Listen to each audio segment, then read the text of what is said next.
The two Diesels surveyed the shed. "It's time, 7101, said one, that we took this railway over." "Shush, 199. It's their railway after all." "Not for long," persisted 199. "Our controller says steam engines spoil our image." "Of course we do," snapped Duck. "We show what frauds you are. Call yourselves engines? If anything happens, you care nothing for your train. You just moan for a fitter. We bring it home, if only on one cylinder." "Nothing," boasted 199, "ever happens to us. We are reliable." Vulgar noises greeted this. "How rude," said 199. "You asked for it," growled 7101. "Now shut up." Next day, Henry was rolling home tender first. "I'm a failed engine," he mourned. "Lost my regulator. Driver says it jammed wide open, and he can't mend it till I'm cool. However," he went on, "I got steam, and driver can use my reverser, but it would happen after Duck fooled me with those tenders. Now they'll laugh at me again." He reached a signal box and stopped, whistling for a road. Opposite the box, on the up line, stood Diesel 199 with a train of oil tankers. Worse and worse, thought Henry. Now old Reliable will laugh at me too. The signalman came out. "For pity's sake, take this spam can away. It's failed. The Limited is behind. And all he does is wail for his fitter." "Spam can?" fumed 199. "I'm stoic," snapped the signalman, "or I'll take my tin opener to you. Now then." 199 subsided at this dreadful threat, and Henry pulled the train out of the way. The Diesel didn't help. He just sulked. The Limited rushed by with a growl and a roar. Henry gave a chuckle. "Look, Spam Can," he said. "There's your little pal." The Diesel said nothing. He hoped 7101 hadn't noticed. 7101 hadn't noticed. He had troubles of his own. He was cross with his coaches. They seemed to be getting heavier. He roared at them, but it did no good.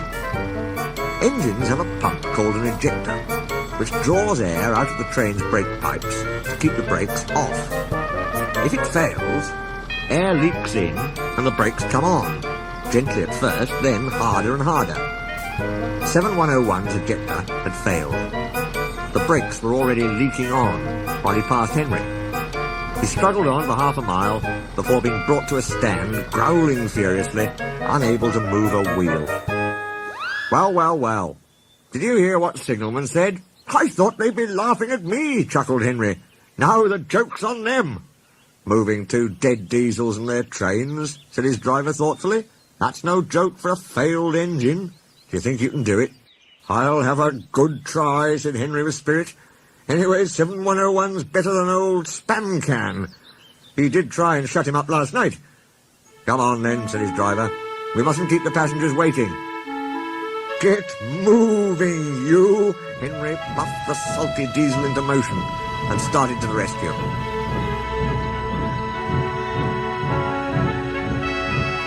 Henry gently buffered up to the express. While the two drivers talked, his fireman joined his front brake pipe to the coaches. "It's better than we thought, Henry," said his driver. "The Diesel can pull if we keep the brakes off. So the only weight we'll have is Spam Can's goods." "Oh," said Henry. "That's a mercy."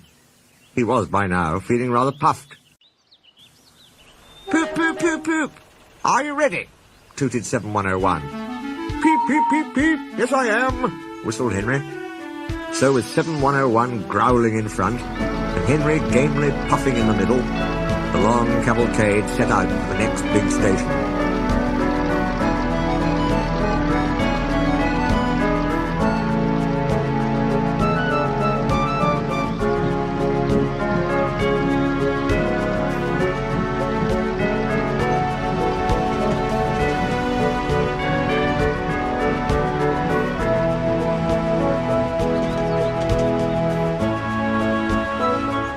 Donald and Flying Scotsman were waiting.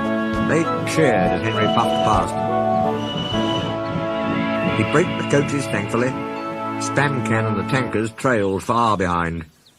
The passengers buzzed out like angry bees, but the Fat Controller told them about Henry, so they forgot to be cross and thanked Henry instead. They called him an enterprising engine and took his photograph.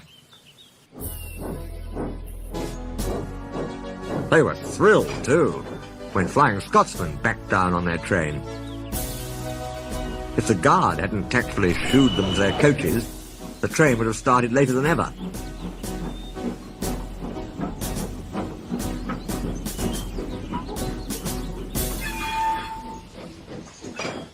Donald took the goods.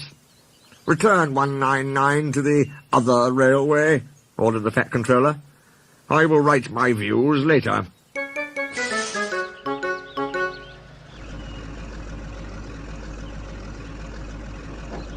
Henry and 7101 went away together. "I'm sorry about last night," ventured the Diesel. "That's all right. You did shut old Reliable up." "And," said the Diesel ruefully, "made a fool of myself today, too." "Rubbish. A failed ejector might happen to anyone. I'd lost my regulator." "You? Failed?" exclaimed the Diesel. "And yet..." His voice trailed away in admiration. "Well," said Henry, "emergency, you know. Trains must get through." 7101 said no more. He had a lot to think about.